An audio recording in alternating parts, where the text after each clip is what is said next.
Welcome, everybody, to the Builder's Blueprint podcast. My name is Nate, host of the podcast, and today I am joined by the lovely Devon Wilson, who is the CEO and founder of Tile Collective here in Solana Beach. Devon, so I was actually looking at my phone the other day, and turns out 2 years ago, almost to today, was the first time we ever met. Really? Yeah. We were looking at your, was it on South Acacia? Yeah. Yeah, so we went over there. I had walked by, I don't know if we were at Pillbox or something one day, and then I was like, oh, there's this cool tile place. We should go check it out. And then Jenny had just started, and so I was like, I think this is a great opportunity. I think we should go. It looks cute from the outside, see who's in there. We walked in, and I don't think you were there the first day. And then you were like, hey, let's just go hang out and chat. And then I think I had a project in North Sierra or something. Yeah. And then I was like, okay, cool. And then we just right away, I felt like kicked off. It was, I love your guys' showroom. I love the old one. I love the new one. Thank you. I feel like the design of it was perfect. It's just so cute from the outside too. But yeah, it was just so funny. I was like, oh my God, almost 2 years to the date. It's been 2 years. Yeah. Like time flies. Oh yeah. I can't get over how quickly time goes by. Yeah. The fact, that we're in like January 2026 and it's in like 5 seconds, it's going to be summer. I know. And then the holidays again. Yeah. How quick it goes. Crazy. That's crazy. So real quick, I feel like if you want to maybe introduce yourself and obviously owner of Tile Collective, maybe a little about what you guys do, how you got into it, where it all started, how long you've been doing it, all the good stuff, or Yeah, happy to. So Devon, owner of Tile Collective. I have been doing this for 6 years. We just turned 6 years old, which is crazy. That has flown by faster than I can even imagine. I opened right before COVID, so literally right before we were all told to stay at home. I think I officially opened the week before that all happened. And then shut down. Yeah, and so there was 1 week where I'm like, what do we do? But my clients kept reaching out. They're like, my clients are at home. They want to remodel. Like, no one had anything else to do. So, there was 1 week. Maybe I stayed home, and then the rest of it just got busier and busier and busier. Yeah. And because I had the luxury of being kind of tucked away on Acacia, that first spot where we met, I just kept going. Yeah. And it was great. It actually was a really, for me, fortunate time to start a business in our industry. The building industry really just like took off during that time. And I designed Tile Collective to be just me. Like, I designed it with one desk, one chair. I'd see one client at a time. And that lasted 5 months before I needed to get a helper. So I had an intern. Then I had my first full-time employee in September, my second in November, and it just kept growing from there. And it has been such a crazy experience. It's been really fun. I've always been attracted to the design industry, and I've always wanted to be a business owner. Tile is so random for me that how I even fell into this, but it just became like the next right step for me. And I wouldn't change a thing. It's been really fun. Yeah. Oh, that's awesome. What COVID, what a crazy time. Yeah. Well, I guess touching on that. So you then were in COVID. Then, if you're saying in 5 months, you needed a first employee. So everything going on at that time. Obviously, there was so much, and no one knew when we're coming back to work. Can we go to people's houses? Are we supposed to or not to? How was that? Kind of just going into that experience and then being like, okay, I need somebody. But were you kind of at that point like, I don't know who I need, I'm going to try somebody? Or were you just like, I know I need this exact person? Because I think that's the hardest thing is hiring, is figuring out what you need. Hands down, the hardest thing is hiring. The hardest thing is managing a team. Hands down. I find business and tile to be very easy and fun and something that just comes naturally. That the team part has been by far just the biggest challenge. Yeah. I've always been very fortunate where the right people kind of present themselves at the right time. So my first employee, she was, jogging by the store, and she's like, that's a cool store. I'm going to reach out. And she was trying to get into the design business. Carrie with Carrie Michelle Interiors, my first intern. Really? Oh, no way. She has since flourished into like a really amazing interior designer. I know you guys are doing some Yeah, we have a projects big together. project with her right now. Yeah. But she was like, it was just me and Carrie and That's too COVID funny. helping customers. And yeah, so she was the first, and then we needed someone else, and the right person again showed up. That happened for the first like year or two, and now it's just more deliberate with hiring and really like imagining who is the right person. Like, what is that going to look like? Where am I going to find them? Like, really getting specific, like with creating like an avatar for the right team member, like how you do with the right client. Yeah. You just really have to visualize. So we do a lot of that, so it's more deliberate now. But it's hard to hire. It's hard to train too. You find the right person, and it's hard to onboard them and get them up to speed. And because our industry, things happen so quickly, so finding the time to train someone right is just Or you think you get into it and you're like, oh, this is how I'll train them. This is everything they need. Yeah. And then you realize like something in that path you've done a bad job of explaining, and so all the things you thought they were going to get to, they're still stuck on like this second thing because you just were like, oh shoot, I thought I had that figured out and dialed in. And then sometimes you're honestly like, oh, I don't even know how I do that. I just kind of have always just it rolled on by, and I don't know what I do, but it works. And so it's like it's hard to replicate that for an employee, and to be like, this is what your day to day will look like.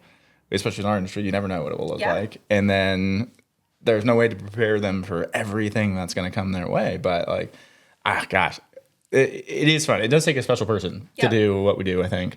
Very flexible, very understanding, and you really got to put yourself in the shoes of the client so often where you're just like, sometimes you get frustrated and then you realize, wow, if I was doing this for 8 months, I'd probably be frustrated too. So it does make sense. I feel the pain, So I feel like with that, going through like my own remodeling projects is such a great reminder, and helps me remember like, oh, this is hard. Like being on the client end of things and keeping things moving and all the money you're spending.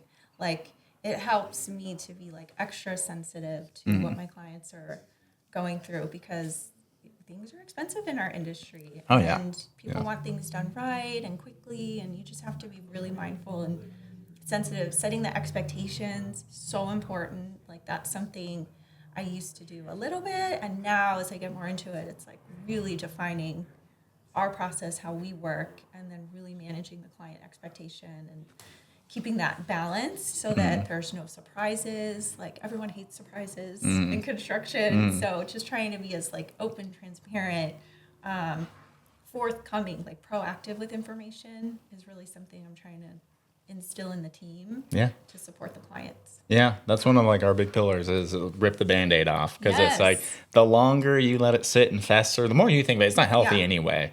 And then it doesn't help, like the client still eventually has to be told, someone's eventually, the vendor's told, somebody is told, and it's like just waiting makes it longer and longer and longer, because then you get closer to more deadlines, and then suddenly you're like, oh crud, I should have just said this weeks ago. And it usually turns out you say it and maybe there's 15 minutes of like heartache, and then it's like, okay, well, we move on.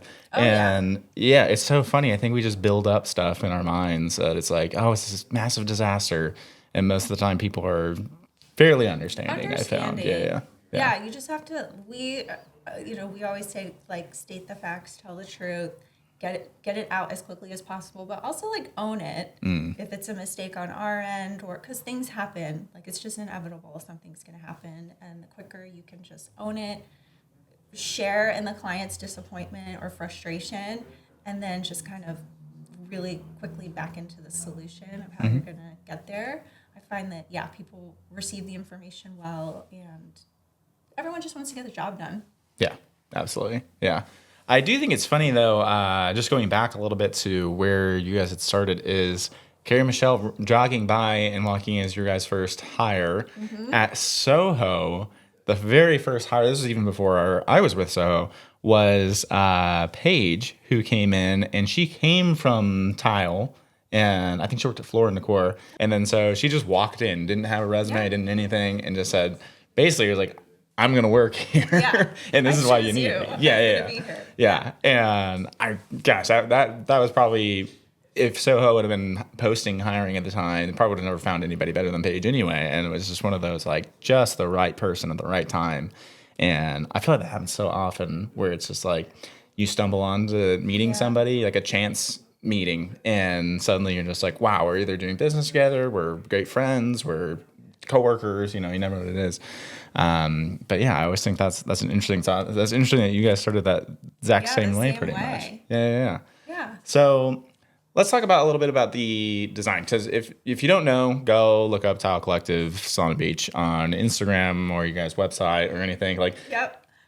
their stuff is probably one of my favorites. I love just seeing it. I love going in there. I stop by all the time after I lunch. love. We always love when you come by. And it's great and it's unique stuff. How on earth did you get into that? If you initially were like, oh, I'm just stumbled upon tile, like.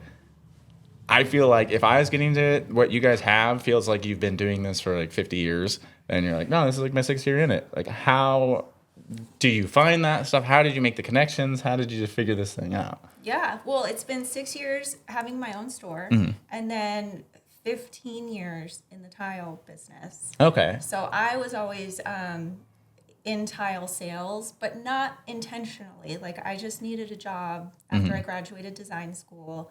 I graduated maybe 2011 or 2012, right after like everything crashed in '08. Took years to kind of recover. When I graduated, design jobs still just there weren't many of them. But there was a tile studio hiring in San Diego. So I was like, okay, I'll work here.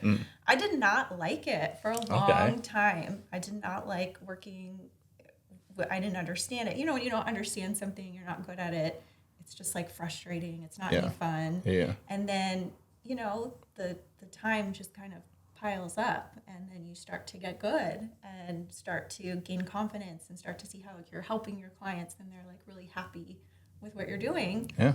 And then I started to like put a process around it that was helpful for me to help my clients. So I started offering CAD drawings. Like no one told me to do these things. Yeah. Like I just started offering these services, and I started getting more and more clients, bigger builders, and my clients could really rely on me.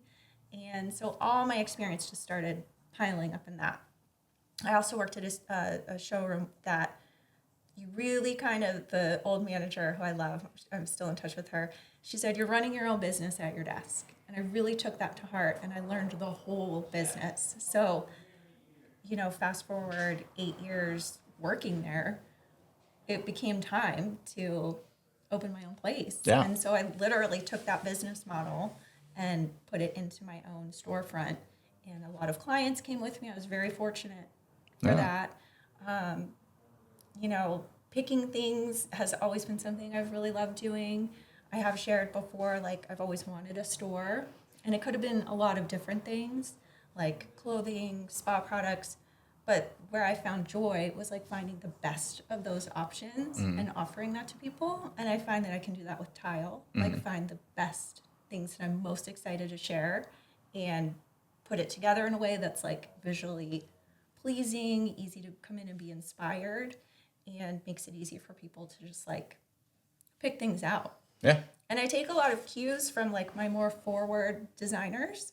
There's a handful that I'm always watching very closely what they're doing and what direction they're going on.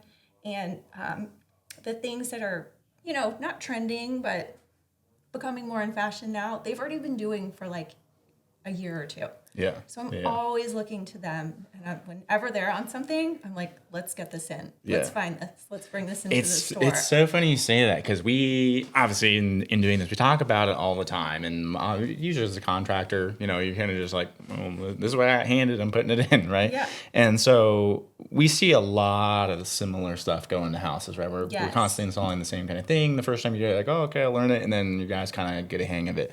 One thing that I was found fascinating is, I'm glad you touched on that point, is because we work with a lot of interior designers as well. It's part of like our business model is relationships with interior designers, because those eventually feed us business back, right?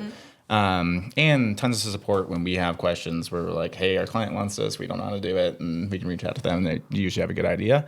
But I think it's fascinating because it's like, how do you stay ahead and be an actual trend setter, right? And the designers, in theory, the trend setter, right? They're making the selection. So I think it's interesting that you said that, okay, you're watching them, seeing what they're calling for and asking for. Yep. And then it's like, okay, this is probably what's coming up. Like this thing, Yep.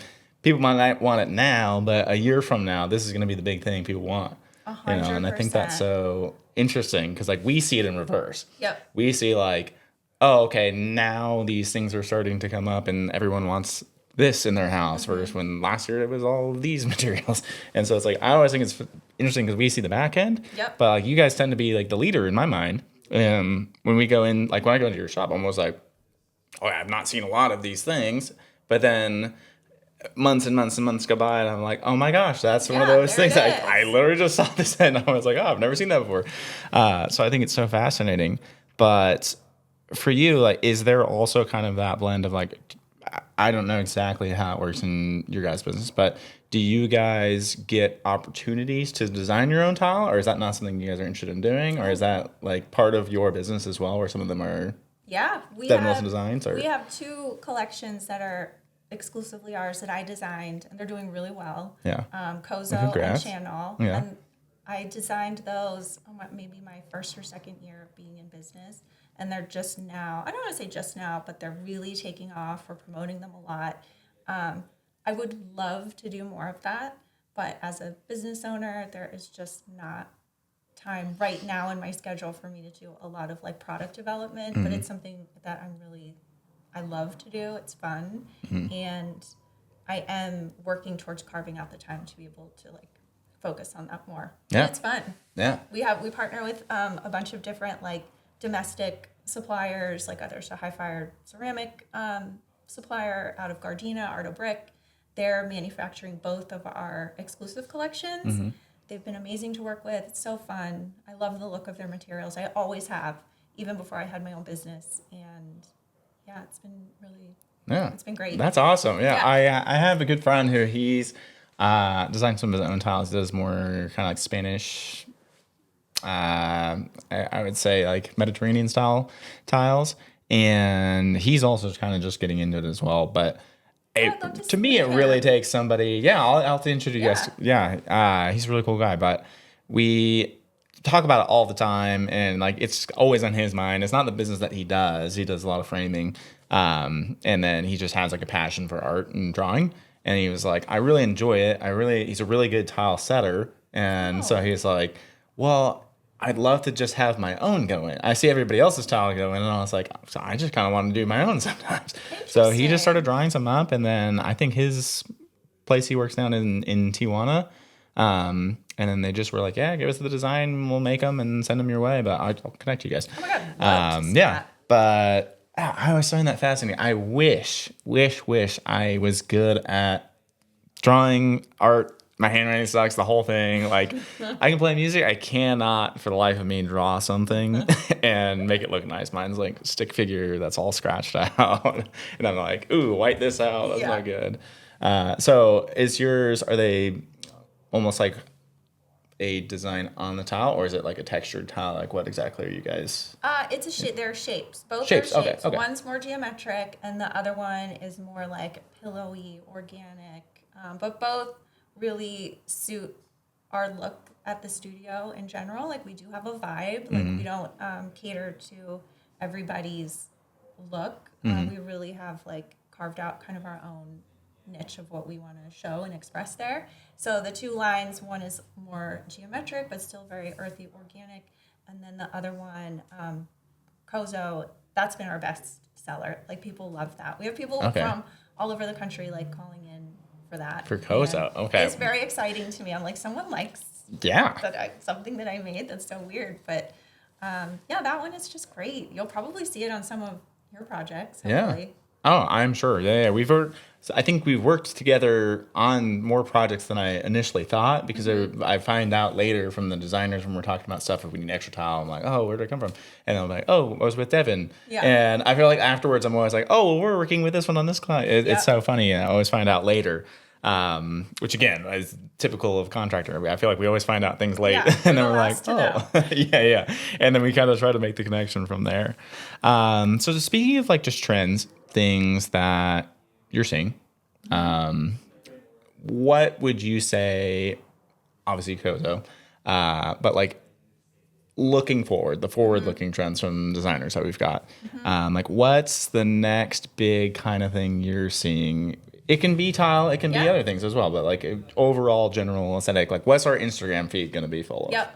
Well, okay, so sticking with like our vibe, like there's probably a lot of things that are trending, but the things that like are I'm noticing that fit like our look. I think it's like a lot of bringing the outdoors inside. Oh yeah, yeah. So a lot of like, the stones that you would see cladding the facade of a house, like bringing those into like a kitchen backsplash or a shower. So these really like rocky materials. So I'm seeing a lot of that.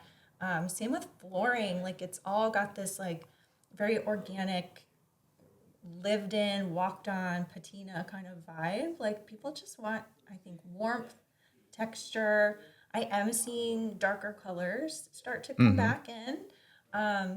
Definitely with my more forward clients, they're going more richer colors. I'm seeing richer cabinet colors, richer woods. We're starting to get away from like the lighter woods. I think a mix of woods is nice. Like there's nothing wrong with Don't worry, light we talk about this colors. all the time in our podcast. Like, We'll say light something oak- like, it's okay, light we oak love is it. okay. We and still love it. But it's like I'm seeing more of a mix, and then I bet that starts to transition out to just like a little bit more richness. Yeah. But yeah, that's kind of what I'm seeing. Yeah. In general. Yeah, I think it's interesting that you say that because I do feel like, I don't know if this is like a European thing that's coming over where it's like I see a ton of cobblestone. Yes. Which, Tons. yeah, everyone makes it. Orca makes it. Like every single brand makes it right now Yeah. and is installing it all over the place. Yep. And then the same thing, limestone coming inside, the flagstone coming inside. Yes. Like we see that a ton. Yep. And I like it, I think there's sometimes maybe it's like a little bit of a strange use when it's the whole house really has to kind of have that aesthetic. Sometimes it just gets thrown in on a wall where you're like,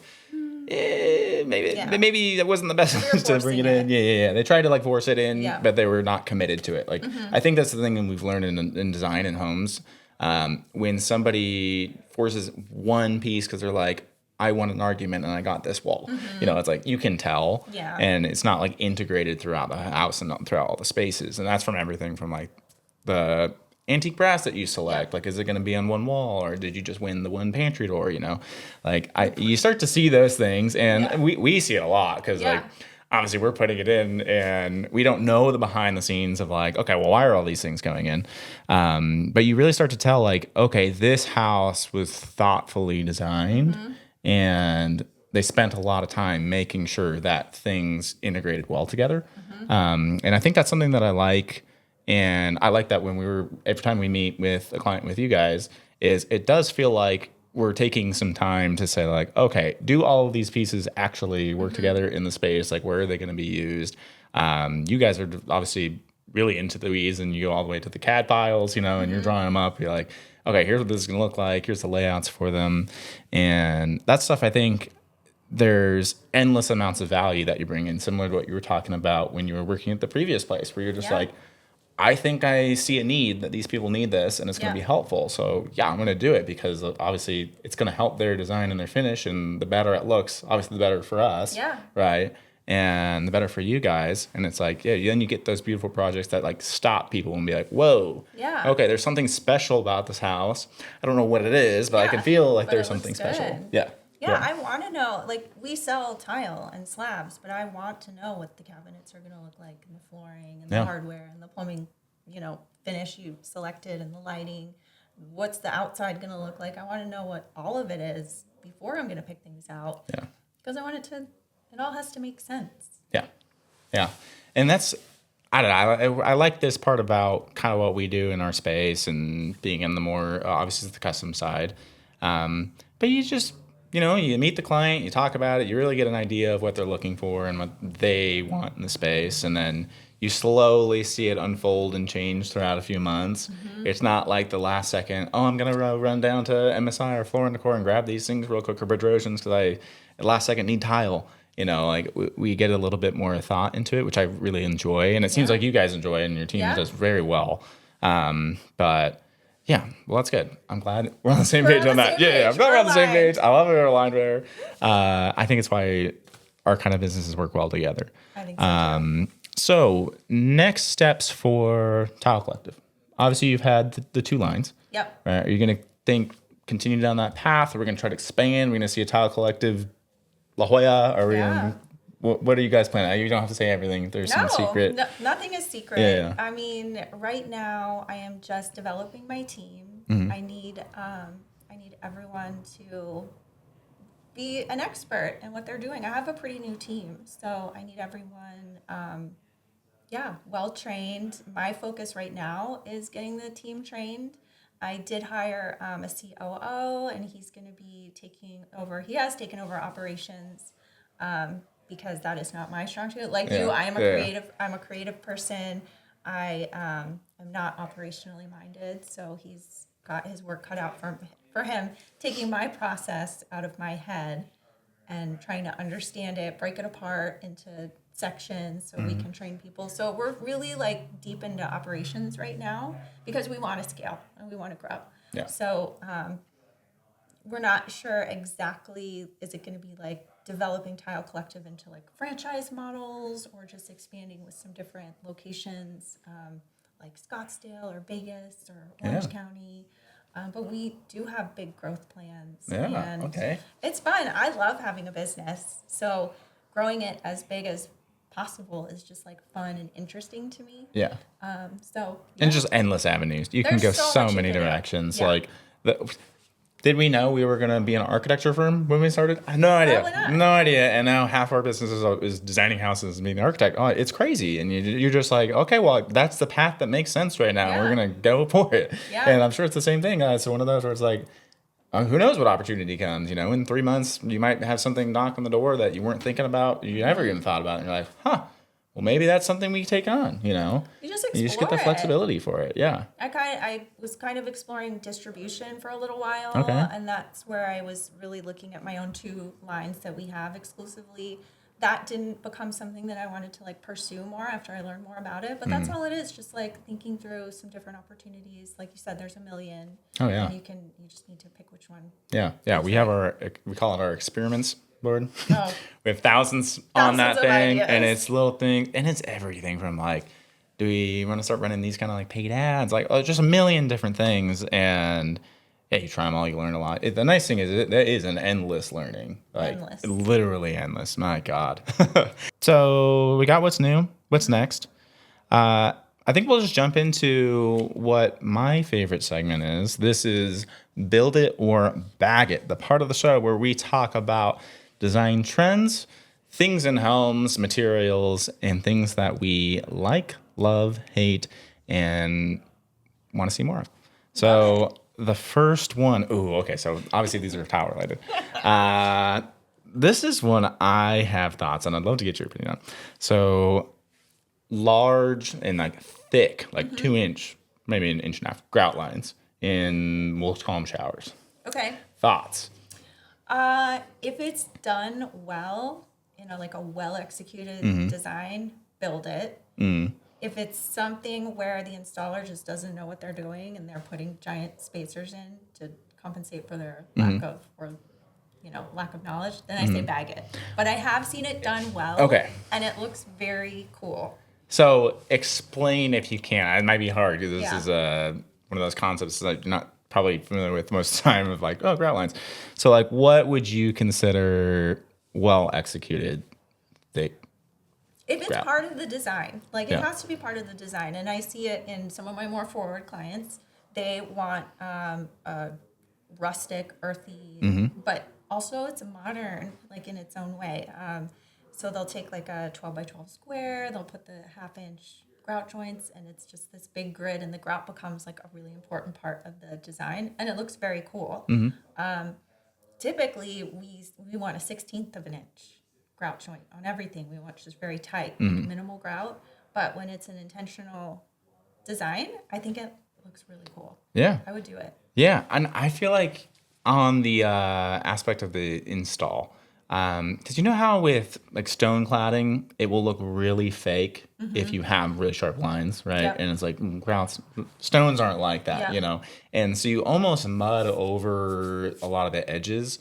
And it just kind of softens the edges. And I feel like, maybe I'm wrong, but when I've seen the larger, thicker grout, we've done one, we just did one recently in Encinitas, and yeah, having it a little softer around the edges, I think made it less blocky, and I think that's kind of what you want to avoid. You want to make it almost, because you don't want it to look like now you've almost got like two tiles, and you've tried to Right. make a tile out of this grout. That can look a little funky, and I think the color does make a big difference when it's thick. Yeah, But that's I think huge you're difference. talking about like an overgrouting situation where you want to obscure Yeah, the yeah, yeah, edges, yeah, which is great. And we're seeing a lot of that becoming really popular on inside, like kitchens, showers, things like that. And I think that's a great look. I love it when it's done well. Yeah. Okay. Yeah. Well, it sounds like we'll call that a build it. I think build it. We'll call that Yeah. one a build it. Okay. All right. This one, might be painful for you. So, tile versus wood flooring throughout. And this is like large format tiles versus traditional, standard, nice Sure. wood flooring. I feel like there's so many different people who have Different opinions, opinions. but this is why we're asking. This is where you decide. Okay, well, just because I'm living through this experience in my own home, I put wood floors everywhere. I'm a tile salesperson, and I put wood flooring because I love wood flooring.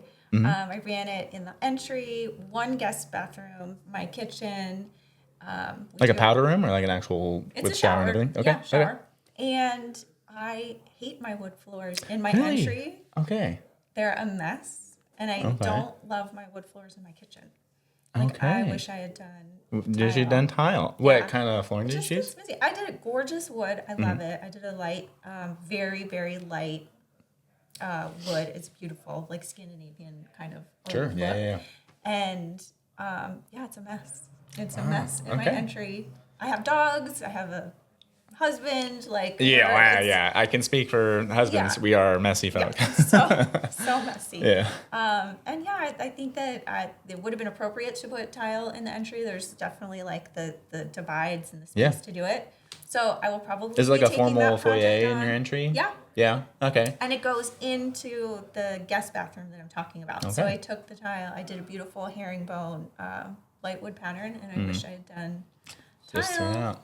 All right. Well, So I'm would gonna you change say it or I would change today? it. Okay. I would change it. Okay. Yeah. And All not right. because I'm trying to sell tile, just my own experience. Yeah, unrelated to tile being sold at Toggle Left. I'm happy for whatever anyone If you wants do to want do. it, still go. Yeah, okay. So I feel we have been seeing a lot of like the main level, like the whole floor, just one large format tile. And lots of times it goes inside and outside in the exterior. We've got another project coming out with you guys that we're doing this. And it's That's gonna be challenging. Yeah, it's challenging because it's a different way you've got to blend like textures and materials and also color, because I think it really does in my mind I've seen it feel like it like pulls color more than like your wood when you have like wood on the full floor up against the cabinets, where like a painted cabinet on like a yellowy more warm tile sometimes looks just, I don't know what it is. It just looks like it either is just like confusing your eye on like the Yep. color that the wood stain is supposed to be, or like the paint is supposed to be, and then something just like something about it looks a little off. So it is like your point earlier. It's really important that you know which wood stain, which color, having a general idea like what am I looking for in the home before I go cabinet pick these color. tiles. Yeah, with the cabinet color, because. Yeah. Those are things that are always afterthoughts. You're like, I like this. I'll decide on the stain later. Like, I kind of like this color. But then all of those things, when they're in the house together, you're like, oh, maybe I picked That's what that 20 looks yellow toned things. And now everything is yellow toned. Yep. And yeah. So I think it's hard to pick. I always feel like obviously you have a little bit more flexibility with wood because you could just stain it and stain it. But I don't know. I love the tile. I think I just love wood floors, and I just love like the texture in the wood floor. I love the wood grain. I love knots in it. I don't really love like super clean. I do like to see like wood knots. Me too. Yeah, something about it is like, okay, that feels like a warm, nice, comfortable home. So I would say I'm gonna build it for wood floors, and maybe I'm bagging the full throughout tile. I'm not gonna bag it because a lot of I would say the majority of like my high end specs, like they're gonna list for 25, 30 million. Yeah. They did tile throughout. Big, like what are you talking about? Like full wide format? Like large format porcelain, large format stone. They have wood in the bedrooms, maybe the office. Yeah. But I think that there is something about a large format tile that gives you like that estate feel. Like, sure. It really can, like, I don't know, just enhance the whole look. So I've seen it done really well. I am a wood lover, though. I put it all over my own home. So I think it's just don't worry. There's no judgment on like how you feel on these. Yeah, I love them both. So one tile that like I have a hard time with sometimes when it's on the floor is like if it's like a Carrara marble and it's very white and there's the veining in it and the walls get painted white and your ceiling's white. Like sometimes it will feel very like reverse. It's the opposite of a cave. It's almost like it's too expansive. It's cold and you're like, ooh, that maybe is why I feel like, oh, it's warm is safe and comfortable, and that's why I don't like it as much. Maybe because I just have like that opinion on that specific tile install. Because obviously like a lot of the other tiles that we install. But interesting. I always love hearing where people are at. The last one, not tile related, but this one Jenny and I have thoughts about. So Butler's pantries with like a kitchen. So you've got your main kitchen and then behind it, a little back kitchen. What are your thoughts? Okay, they are a thing. They're in all my high-end stuff. Like everyone building a house has this feature. I don't know why, because I like to be in the main kitchen and I want to talk to everybody and I want to sit around and have a conversation. I don't want to be by myself in the back, but maybe at that level of home, you have someone else cooking for you in the back. So we've talked about this. So I'm always like, because I'm not a crazy good chef by any means, but like I like to cook some food. Like I'm gonna sit down, even if it's a microwave. I'm gonna sit there and chat with everybody while it's in the microwave, right? Like I don't know. I've always felt like it's like, oh, it's so interesting. You want to have this great kitchen experience and like, oh, mom's cooking and everyone's talking, and like that's what you like envision in your mind. Maybe not everybody. And then suddenly, you're tucked away in this corner, and then it's like, well, oh, I hear you guys out there, and it feels so separate. Yeah, and it's like, obviously, I get, like, you can hide all of the mess. Like, sometimes you're cooking a lot, or it's just like, I throw it in the oven back there.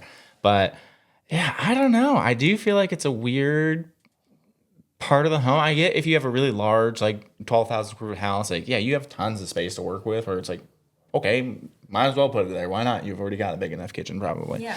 But yeah, I think if it was my own home, I would probably have to say no on the. But I'll just do a regular pantry where I'm just gonna put food and store stuff. I'm okay with that. But like, maybe I don't need to cook in it. Maybe like a wall of dishwashers and a counter where you can just throw all the messy plates. Yeah. Maybe that, and a sink so you can rinse them and then load the dishwasher. But yeah, I don't know. I don't want to cook back there, like, by myself. But I always think about how many times, like, I'm saying bye to everybody at the end of the night and just rinsing off some stuff that, like, we used and then cleaning up. And, like, everyone's still talking, though, hanging out. It'd just be weird if I was like, well, see you guys. I'm going to go put more dishes away. But maybe one day we're going to be building where we want our own dirty kitchen. Maybe I'll get two. I'll have one on each side. One for dirty clothes and our dirty dishes. One will be for clean dishes. I was transferred over. All right. Well, thank you, Devon. This has been great. I'm really glad that you were able to make it out today. I appreciate it. So much fun. This was so fun. And so if everybody's looking, is Tile Collective Solana Beach? Tile Collective Solana is our Instagram. And then tile-collective.com is our website. Okay. Perfect. That sounds good. Yeah, if you're in the business, if you're looking to get in the business, or you're just doing a remodel of your own, make sure to check out Tile Collective. And this has been Nate and Devon from the Builder's Blueprint podcast, and we'll see you guys in the next one. Thank you.